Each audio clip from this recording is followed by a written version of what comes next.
మన ఛానల్ని ఇంకా ఎవరైనా సబ్స్క్రైబ్ చేసుకునే వారు ఉంటే వెంటనే సబ్స్క్రైబ్ చేసుకోండి. పక్కన బెల్ ఐకాన్ ఉంటుంది, దాన్ని యాక్టివేట్ చేసుకోండి.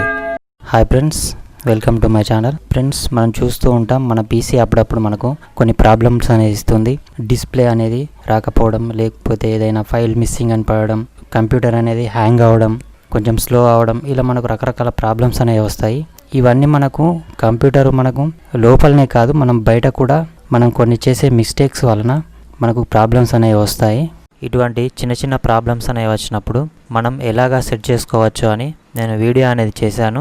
ఆ వీడియో అనేది నేను కింద డిస్క్రిప్షన్లో ఇస్తాను, మీరు కావాలంటే ఆ వీడియో అనేది చూడండి. అయితే కంప్యూటర్ వాడే ప్రతి వాళ్ళు కొన్ని కంపల్సరీగా వాళ్ళ దగ్గర అనేది ఉంచుకోవాలి. ఇందులో ముఖ్యంగా మనం చూసుకుంటే ఇందులో ఫస్ట్ వచ్చేసి U.P.S. మీరు కొత్తగా కంప్యూటర్ తీసుకునే వాళ్ళైతే కంపల్సరీగా మీరు ఒక U.P.S. అనేది తీసుకోండి. అలాగే ఇంకా కంప్యూటర్ వాడుతూ U.P.S. అనేది ఎవరైతే వాడతలేరో వాళ్ళు కంపల్సరీగా U.P.S. అనేది మెయింటైన్ చేయాలి. ఈ U.P.S. అనేది లేకపోవడం వలన మనకు పీసీకి దాదాపు చాలా ప్రాబ్లమ్స్ అనేవి దీనివల్లనే వస్తాయి. ఎలా అంటే మీరు ఏదైనా వర్క్ చేసేటప్పుడు కానీ ఎప్పుడైనా మీరు సడన్గా పవర్ అనేది పోయింది అనుకోండి, ఈ పవర్ అనేది ఇలా సడన్గా పోవడం వల్లనే చాలా ప్రాబ్లమ్స్ అనేవి వస్తాయి. 90% ప్రాబ్లమ్స్ ఇలా కంప్యూటర్ అనేది సడన్గా ఆఫ్ కావడం వల్లనే వస్తాయి. ఇందులో ముఖ్యంగా చూసుకుంటే మనం కంప్యూటర్ అనేది అప్పుడప్పుడు ఫైల్ మిస్సింగ్ అని పడుతుంది. అలా ఎందుకు పడుతుందంటే మనం సడన్గా పవర్ అనేది పోవడం వలన సీలో ఏదైనా ఫైల్ అనేది మిస్సింగ్ అనేది కావచ్చు. అలాగే మీకు ఒక్కోసారి డిస్ప్లే అనేది రాకపోవడం, లేదా మీకు దీనివల్ల లేదా మీరు ఏదైనా వర్క్ చేస్తూ ఉంటే మీ వర్క్ డిస్టర్బెన్స్ అనేది కావడం, సడన్గా పవర్ పోతే మీ వర్క్ అనేది మీకు మధ్యలో ఆగిపోతుంది, మళ్ళీ ఫస్ట్ నుంచి చేయాల్సి వస్తుంది. చాలా ప్రాబ్లమ్స్ అనేవి వస్తాయి. కాబట్టి కంప్యూటర్ వాడే ప్రతి ఒక్కరూ U.P.S. అనేది కంపల్సరీగా మెయింటైన్ చేయాలి. ఇలా కంప్యూటర్ అనేది సడన్గా ఆఫ్ కాకుండా చూసుకోవాలి. లేకపోతే దీనివలన మన మదర్ బోర్డ్తో పాటు మన హార్డ్ డిస్క్ కూడా మనకు కొంచెం ప్రాబ్లం అనేది రావచ్చు. కాబట్టి ఫ్రెండ్స్, ఇక సెకండ్ వచ్చేసి మీ కంప్యూటర్కు మీరు ఎర్తింగ్ అనేది ఇవ్వకపోవడం. ఇలా ఎర్తింగ్ అనేది మీరు ఇవ్వకపోతే మీ కంప్యూటర్ బోర్డ్ అనేది తొందరగా పాడయ్యే అవకాశం. ఈ ఎర్తింగ్ అనేది చాలామంది వాళ్ళ కంప్యూటర్కి అనేది తీసుకోరు. దీనివలన వాళ్ళ మదర్ బోర్డు కానీ లేకపోతే వాళ్ళ హార్డ్ డిస్క్ కానీ ఇలా ప్రాబ్లం అయ్యే అవకాశం ఉంటుంది. కాబట్టి మీరు కంప్యూటర్ వాడితే కంపల్సరీగా దానికి ఎర్తింగ్ అనేది ఇవ్వండి. ఒకవేళ మీరు లోపటి రూమ్లో కనుక వాడుతున్నారనుకోండి, అక్కడ మీకు ఎర్తింగ్ చేసుకోవడానికి ప్లేస్ లేకపోతే మీరే చిన్న ఏదైనా తయారు చేసుకోండి. ఒక ప్లాస్టిక్ బకెట్లో మీరు కొంచెం ఇసుక లేకపోతే వాటర్ అనేది కలిపి అందులోకి ఐరన్ రాడ్ అనేది వేసి దానికి ఒక వైర్ అనేది కనెక్ట్ చేసి ఇలా మీరు ఎర్తింగ్ అనేది ఇచ్చుకోండి. ఈ ఎర్తింగ్ లేకపోవడం వలన కూడా మన కంప్యూటర్కు కొన్ని ప్రాబ్లమ్స్ అనేవి వస్తాయి. కాబట్టి కంపల్సరీగా ఈ ఎర్తింగ్ అనేది కూడా మీరు మీ కంప్యూటర్కి అనేది ఇచ్చుకోవాలి. ఇక థర్డ్ వచ్చేసి మనకు హీటింగ్. మనం అప్పుడప్పుడు చూస్తూ ఉంటాం మన కంప్యూటర్ అనేది హ్యాంగ్ అయిపోతుంది, అప్పుడప్పుడు మనకు స్ట్రక్ అయిపోతుంది. మనం ఏం వర్క్ చేసినా అది మనకు మౌస్ అనేది ఎటు కదలదు. ఇలా మన కంప్యూటర్ అనేది హ్యాంగ్ అవుతుంది.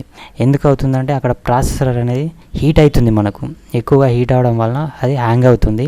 దీనివలన కూడా మనకు కొన్ని ప్రాబ్లమ్స్ అనేవి వస్తాయి. కాబట్టి మీరు కంపల్సరీగా ఒక కూలర్ అన్న మీరు మెయింటైన్ చేయండి.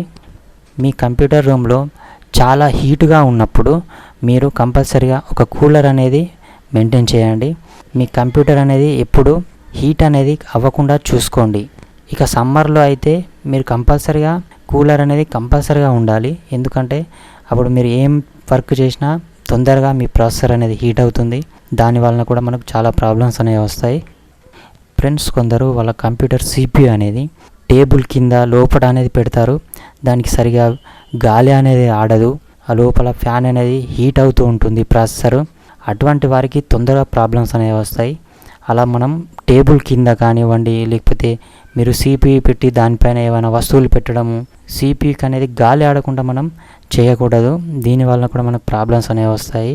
ఒకవేళ మీ రూమ్లో AC ఉంటే ఓకే, మీరు AC ఉంటే అన్ని వైపులకు కూల్ అనేది వెళ్తుంది.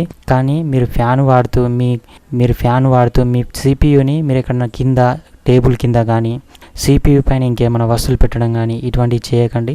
మీ కంప్యూటర్కి అనేది మీరు గాలి తగిలేలా చూసుకోండి. దానికోసం మీ రూమ్ వేడిగా ఉంటే మీరు కంపల్సరీగా ఒక కూలర్ అనేది మెయింటైన్ చేయండి. ఇక నెక్స్ట్ వచ్చేసి మీరు మీ కంప్యూటర్ని కొన్ని నెలల తరబడి అలాగే వదిలేసారనుకోండి, అందులో డస్ట్ అలాగే బాగా డస్ట్ అనేది పేరుకుపోయి ఉంటుంది. దీనివలన అది గిట్ట ర్యామ్లోకి వెళ్తే మీ కంప్యూటర్ అనేది డిస్ప్లే ఆన్ కాకపోవడం ఇటువంటి ప్రాబ్లమ్స్ అనేవి వస్తాయి. కాబట్టి మీ సిపియుని మీరు ఒక 3 monthsకి ఒకసారైనా మీరు దాన్ని బ్లోయర్ అనేది కొట్టండి, అంటే దాన్ని డస్ట్ క్లీన్ అనేది చేయండి. ఒకవేళ మీ దగ్గర బ్లోయర్ అనేది లేకపోతే మీరు మన పెయింటింగ్ బ్రష్ ఉంటుంది కదా, ఇది ఒకటి కొత్తది అనేది కొనుకొచ్చుకొని మీరు దాన్ని బట్టి మెల్లగా ఇలా క్లీన్ చేసుకోండి. అంతేకాని ఎటువంటి క్లాత్ కానీ మీరు చెయ్యి పెట్టి తుడవడం కానీ ఇటువంటి అస్సలు చేయకూడదు. దానివలన బోర్డ్ అనేది తొందరగా చెడిపోతుంది. మన మదర్ బోర్డుని మనం టచ్ చేయకూడదు. అందులో చిన్న చిన్న సెల్స్ అనేవి ఉంటాయి, అవి మనం అలా టచ్ చేయడం వలన కూడా ప్రాబ్లమ్స్ అనేవి వస్తాయి. కాబట్టి మీరు బ్లోయర్ అనేది కొట్టండి. ఒకవేళ బ్లోయర్ అనేది లేకపోతే మీరు కొత్త బ్రష్ అనేది కొనుక్కొచ్చుకొని దాన్ని బట్టి మెల్లగా ఇలా క్లీన్ చేసుకోండి. డస్ట్ అనేది 3 monthsకి ఒకసారైనా మీ డస్ట్ అనేది క్లీన్ చేసుకోండి. ఫ్రెండ్స్, మనం అనవసరంగా మన సిపియుని అటు ఇటు కదిలించకూడదు. ఇలా సిపియుని అటు ఇటు కదిలించడం వలన కూడా అందులో ర్యామ్ అనేది మనకు కొంచెం ప్రాబ్లం అనేది వచ్చి మన డిస్ప్లే రాకపోవడం వంటి ప్రాబ్లమ్స్ అనేవి మనకు వస్తాయి. కాబట్టి మనం సిపియుని అనవసరంగా అటు ఇటు కదిలించకూడదు. నేను చెప్పాను కదా, ఇలా మీరు మీ కంప్యూటర్కి ఇలా ఇవన్నీ సెట్ చేసుకోండి. ఇవి మీకు చిన్న విషయాల్లాగా అనిపించవచ్చు, కానీ ఇవే మీకు తర్వాత పెద్ద ప్రాబ్లమ్స్ అనేవి రావచ్చు. కాబట్టి మీరు మీ కంప్యూటర్ కంపల్సరీగా ఒక U.P.S అనేది మెయింటైన్ చేయండి. అలాగే మీ రూమ్ అనేది కొంచెం కూల్గా ఉండేటట్టు చూసుకోండి. అలాగే మీ కంప్యూటర్కి అనేది మీరు ఎర్త్ అనేది ఇవ్వండి. అలాగే మీ డస్ట్ అనేది ఒక 3 monthsకి ఒకసారైనా ఇలా క్లీన్ చేసుకోండి. దీనివల్ల మీ కంప్యూటర్కి అనేవి ప్రాబ్లమ్స్ అనేవి రాకుండా ఉంటాయి. ఓకే ఫ్రెండ్స్, ఈ వీడియో మీకు నచ్చితే లైక్ చేయండి, షేర్ చేయండి, మన ఛానల్ని సబ్స్క్రైబ్ చేసుకోండి.